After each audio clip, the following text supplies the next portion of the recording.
Retour au plateau pour la suite de cette émission. Après le journal, nous retrouvons nos invités Jérôme Sossou, Eric Johnson et Dominique Lacmont pour notre troisième sujet. Nous parlons à présent du Niger. Quelles alternatives aux sanctions de la CEDEAO? Le Niger copie sous le poids des sanctions, surtout économiques de la CEDEAO, une menace d'intervention militaire depuis le coup d'État de juillet 2023, ce qui a conduit au renversement du pouvoir du président Mohamed Bazoum, et depuis les sanctions pèsent lourd sur le Niger. Quelles alternatives pour ce pays face à ces sanctions? Nous en parlons avec nos invités. C'est la simple question que je voudrais vous poser. Quelles sont les alternatives qui se dégagent aujourd'hui pour le Niger pour pouvoir résister ou bien faire face aux sanctions de la CEDEAO, peut-être pour arriver à une levée de ces sanctions, ou plutôt pour trouver une voie de contournement, Dominique? Mais comme c'est une question, la réponse est très simple. Il faut que les putschistes quittent leur forfaiture, tout simplement. Mais c'est ce que nous devons espérer. Mais en réalité, je vois, c'est vrai qu'il y a d'autres aujourd'hui qui pensent que rétablir Bazoum dans son rôle de président, mais serait trop demandé à ces putschistes. Non, nous devons à un moment comprendre certains trucs. Nous ne devons pas rester en pensant que nous allons construire notre Afrique dans l'anarchie. Parce que on vient de quitter le Burkina où l'armée est désorganisée à ce niveau. Et aujourd'hui, c'est ce que nous pouvons observer avec l'arrivée des putschistes au Niger, un pays qui était bien stable en termes de... même que ce soit sur le plan sécuritaire et politique, le Niger était un peu avancé par rapport aux autres pays comme le Burkina et le Mali. Aujourd'hui, ce général vient tout mettre au chaos, et je comprends bien la musculation des sanctions de la CEDEAO qui ne veut pas avoir ce genre d'actes également dans notre sous-région, mais il faut que les putschistes entendent raison. Tout simplement rendre l'établi, quitter le pouvoir et puis signer des accords. Moi, je leur propose des solutions. S'ils veulent des amnesties, qui ne soient pas poursuivis après leur forfaiture, qu'on signe des accords avec le président qui est déjà séquestré, pour que lui, quand à son retour, qu'il ne puisse pas aller qu'il ne puisse pas faire la chasse aux sorciers. Aujourd'hui, toutes ces sanctions contre le Niger, les conséquences sont énormes sur la vie des citoyens. Et il faut sévir encore. Il faut sévir pour leur faire comprendre. Il faut entendre raison. Parce que moi, je comprends effectivement les sanctions de la CEDEAO qui sont parfaites. Et non seulement la CEDEAO muscle, et j'ai vu tout dernièrement l'Union africaine également qui est sortie, qui a fait une sortie où il demande également le rétablissement du président Bazoum dans son droit de président démocratiquement élu. Aujourd'hui, le peuple nigérien ne commence pas à souffrir. Moi, j'interpelle encore la CEDEAO de cibler les sanctions à ces putschistes-là. Le général, là, il faut qu'on gère ses avoirs. C'est déjà fait. Tout, qu'on lui prive de tout et qu'il n'ait droit de rien. C'est ça ces sanctions-là qu'il faut pour lui. Mais la guerre, non, qui compte que nous départagions de cette guerre, parce que je connais un peu, les militaires vont utiliser que la population pour les remparts. C'est la population civile qui va en pâtir dans cette guerre. D'ailleurs, il n'ira pas seulement tirer sur Tiani et son équipe. Il y aura des civils, des femmes, des jeunes qui seront instrumentalisés et par ces militaires qui seront devant, qui aussi vont payer la forfaiture de la guerre. Donc, c'est ça aussi. Et vous voyez comment eux aussi sont en train de faire. Aujourd'hui, tout de suite là, on a parlé de la coopération France-béninoise. Mais les gens arrivent, on pense que c'est la France qui est à l'origine de nos problèmes. Et quand ils arrivent, ils vendent quand même ce sentiment anti-français pour qu'on essaie d'enrouler les jeunes. D'enrouler la jeune dans ce qu'ils font, qui n'est pas accepté par la population. Aujourd'hui, tu vas voir que cette junte au pouvoir au Niger est en train de gagner en train de gagner en popularité en utilisant ce sentiment anti-français comme si c'était réellement le problème réel du Niger.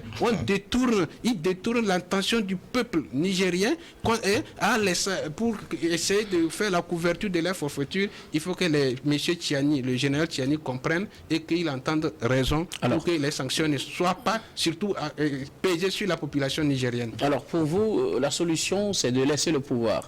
Alors tout simplement. Laisser le pouvoir à qui? À Bazoum ou à une transition comment vous pensez que cela devrait se faire? Mais la CEDEAO dit ceci, que Bazoum n'est pas démissionné. Ouais. Donc il faut le rétablir. Donc, mais en réalité, vous savez, moi je comprends. Un rétablissement, je peux comprendre quelque chose. Alors on rétablit Bazoum dans ses droits, il devient président. Vous pensez que la même armée serait encore soudée derrière Bazoum?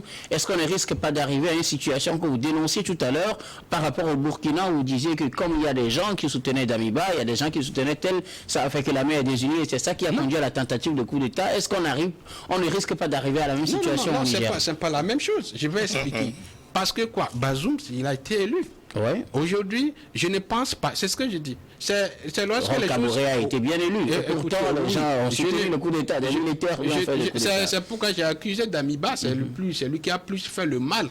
Vous voyez? Et c'est ce qu'est en train de faire Tchiani. Aujourd'hui, si l'armée nigérienne est encore restée sous silence, parce qu'ils sont en train d'observer qu'est-ce que Tchiani est en train de proposer. Et vous allez voir, mais si la sanction de la CEDEAO, l'autre n'obtempère pas sous les sanctions de la CEDEAO, Tchiani, lui, un jour, il serait perpétré par un autre coup d'État. Et c'est comme ça, ainsi de suite, ça commence pas à fragiliser l'armée. Et en rien du temps, le Niger aussi peut ressembler à ce que le Burkina représente aujourd'hui. La solution, c'est le rétablissement pur et simple de Bazoum dans ses droits. Oui, il faut que Tchiani demande l'amnistie du président de Bazoum, il rétablisse le président dans son droit de président, Bazoum dans son droit de président.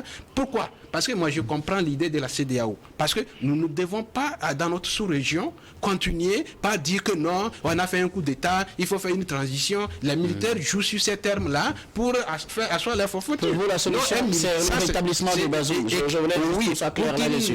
Pas que dans notre sous-région, qu'on n'observe jamais un tel événement, qu'un militaire prend son arme pour séquestrer un président qui est élu démocratiquement. Merci beaucoup. Eric Johnson, quelles alternatives aujourd'hui pour le Niger face au poids des sanctions économiques, surtout de la CEDEAO, et à la menace d'une intervention militaire pour rétablir le président Bazoum dans ses droits? Rétablir le président Bazoum dans ses droits va être un peu difficile à l'heure où nous sommes, parce que c'est vrai que le président Bazoum, par rapport aux sanctions de la CEDEAO et au projet d'intervention militaire, n'est pas tout à fait d'accord. Parce que pour lui, les sanctions pénalisent davantage les populations que les putschistes. Et donc, je ne crois pas qu'aujourd'hui, avec la situation là, le président Bazoum pourrait revenir encore au pouvoir, parce que les militaires sont allés un peu trop loin déjà dans cette situation. Ils ont eu à faire un calendrier qui est déjà accepté par beaucoup de pays, frères et amis, etc. Et c'est ça, vous vous rappelez que au lendemain de la proposition d'intervention militaire de la CEDEAO, j'avais dit clairement ici qu'on n'en arriverait pas là, tout simplement parce que quand vous faites une lecture de la situation, vous comprenez que tenter une action militaire, c'est amener à un carnage. Arriver à un carnage plutôt dans ce pays. Parce que tout de suite, on ne sait pas dans quelles conditions le président Bazoum est arrêté, comment il est gardé, etc. Lorsqu'on interviendra militairement, on peut porter atteinte à sa vie, à celle de sa famille et de ses membres, de ses ministres, etc. Et donc, même si les militaires pourraient être dégagés, mais il y aurait vraiment beaucoup de situations dramatiques. Quelle alternative au plan politique pour vous, selon vous? Au plan politique, aujourd'hui, c'est qu'il faut que les militaires, comme l'a dit Dominique, c'est qu'il faut que les militaires se retirent tout simplement du pouvoir. Et ils laissent le pouvoir à qui? Si ce n'est pas à Bazoum, c'est à qui alors?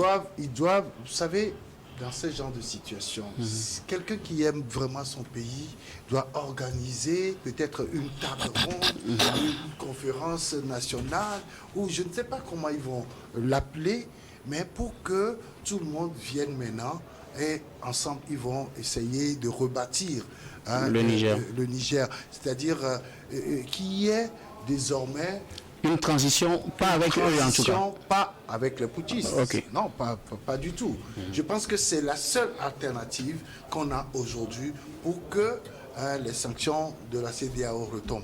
Alors, au plan économique, qu'est-ce qu'on fait? C'est ça qui va déboucher la situation au plan économique. La situation économique, parce qu'aujourd'hui, il faut le reconnaître, ce sont les populations qui souffrent.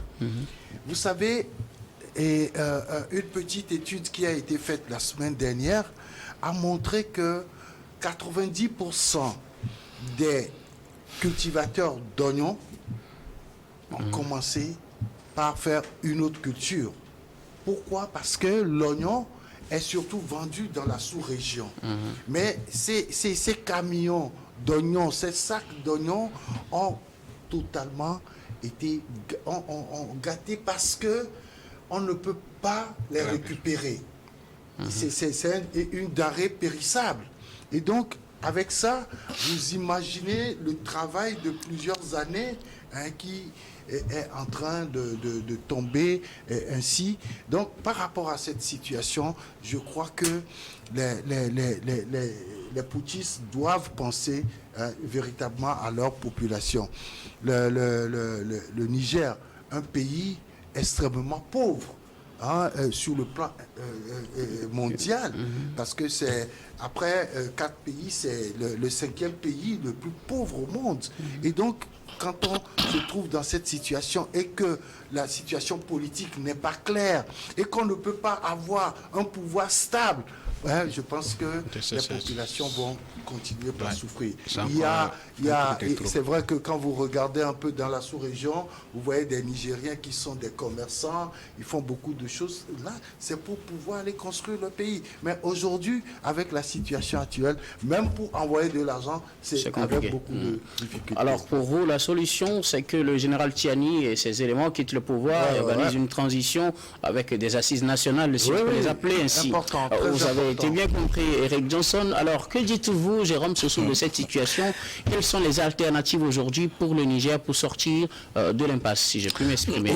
Moi, je crois que la CEDEAO elle-même a déjà violé ses propres tests, les tests que la CEDEAO s'est donné.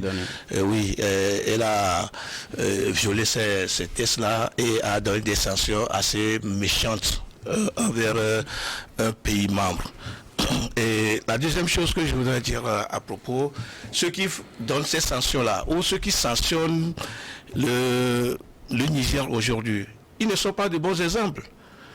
Ceux qui ont tripatouillé leur constitution pour s'accrocher au pouvoir et qui sont en train de préparer un 5e mandat, ceux qui ont déjà fait un 3e mandat, qui ont tripatouillé, qui ont chassé leurs compatriotes, qui ont mis leurs opposants en prison, ceux qui ont tué leurs propres concitoyens juste à cause du pouvoir. Et ce ne sont pas ces personnes-là qui vont donner de bons exemples. Ce ne sont pas, ces personnes-là qui vont vouloir quand même sanctionner un pays parce qu'il y a un coup d'État.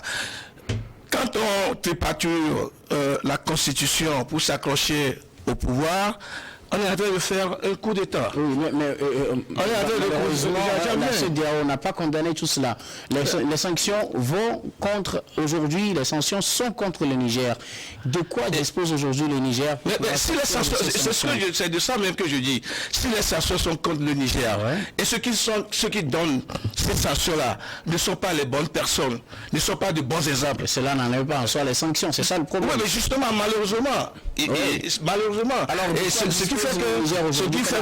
qui fait que ils sont, enfin, que ces sanctions-là sont trop méchants vis-à-vis du peuple nigérien, en toute sincérité. Mais maintenant, est-ce que vous pensez que ces sanctions-là pénalisent seulement le peuple nigérien? Si tout à l'heure Eric parlait de la culture de l'oignon, la Côte d'Ivoire, c'est le pays de la sous-région ouest-africaine qui utilise plus d'oignons. Aujourd'hui, l'oignon ne parvient plus à la Côte d'Ivoire et la Côte d'Ivoire fait sa commande en Hollande. Ça va faire beaucoup plus de dépenses que d'avoir de l'oignon du... Oui, mais jusque-là, vous ne répondez pas à ma question. J'en viens. Puisque le temps est contre nous. Justement, lorsque Eric et Dominique faisaient leur développement, je crois que vous les avez laissés tranquilles. Oui, je voudrais que vous abordiez l'aspect, comme ça on pourra plus discuter de cela. Pour moi, ces sanctions n'ont pas leur place. Si la CEDEAO a violé ses propres tests, si ceux qui donnent les sanctions ne sont pas de bons exemples, pourquoi est-ce qu'on va sanctionner? Les sanctions-là n'ont pas leur place. Et encore que, aujourd'hui, il y a certains... il y a une division claire et nette au sein de la CEDEAO par rapport à ces sanctions. Et ce qui amène certains dirigeants de la sous-région à trouver des canaux, des passerelles, à vouloir quand même aider de façon humaine le peuple nigérien. Cela veut dire qu'il y a un problème même au sein de la CEDEAO et que la CEDEAO en réalité devait disparaître par rapport à ça. Il y a division aujourd'hui entre la CEDEAO par rapport à ces sanctions. C'est pour cela que vous vous rappelez que beaucoup de pays ne sont pas d'accord avec l'option militaire, la guerre, et beaucoup de pays ne sont pas d'accord pour ces sanctions. C'est ce qui les amène, à tout état de cause, à chercher des passerelles pour quand même apporter du soutien financier ou alimentaire au peuple nigérien. Et donc, pour moi, la CEDEAO devait supprimer carrément ces sanctions-là, parce que ceux qui donnent les sanctions ne sont pas de bons exemples, et la CEDEAO elle-même a violé ses textes par rapport à ce qui se passe au Niger. Alors, et au Niger, on fait quoi finalement? Les Nigériens, que doivent-ils faire? Les Nigériens sont déjà unis en bloc. Vous les voyez tous les jours réclamer leurs droits, parce qu'ils ont le droit, appartenant à la communauté CEDEAO, mais ils ont le droit quand même de vivre tranquillement, puisque le droit universel de l'homme ne prive pas quelqu'un de la nourriture, comment appelle-t-on, de l'éducation et puis de la santé. Si même la CEDEAO, qui veut sanctionner un pays membre, faire, comment appelle-t-on, punir le peuple de ce pays membre-là, par rapport à l'éducation, par rapport à la nourriture, par rapport comment peut-on, aux soins médicaux, c'est trop méchant. C'est trop méchant. Et donc pour moi, la CEDEAO a quand même, bon, puisqu'elle n'a plus, la CEDEAO n'a plus cette crédibilité, il faudrait qu'elle lève ces sanctions-là pour laisser le peuple nigérien libre tranquillement. Mais ça, c'est au niveau de la CEDEAO et au côté du Niger. C'est ce que j'attends de vous. Je l'ai dit. Que le Niger fasse quoi? Qu'est-ce que le Niger doit faire? Est soudé en bloc pour réclamer son droit, mais on devait quand même les comprendre. Pour vous, la solution, c'est d'être unis, de réclamer en tout cas. C'est justement ce que je voulais savoir. Le peuple nigérien ne devait quand même pas baisser les bras. Il devait réclamer jusqu'à fond ses droits. Parce que c'est un droit au peuple nigérien de vivre. C'est leur territoire. Je ne pense pas que la Côte d'Ivoire, va remplacer le Niger. Et donc, les Nigériens ont droit à la nourriture, ils ont droit aux soins médicaux, ils ont droit à tout à tout. Et donc, je ne pense pas que les hommes-là qui ont pris ces sanctions-là sont de bons exemples. Et malheureusement que la CEDEAO a violé ses propres tests, il faudrait qu'en toute sincérité, qu'on lève la sanction pour donner la liberté au peuple nigérien, membre de la CEDEAO. Merci beaucoup, Jérôme. Nous allons marquer une nouvelle pause, puis on vous retrouve tout de suite pour la dernière partie de cette émission.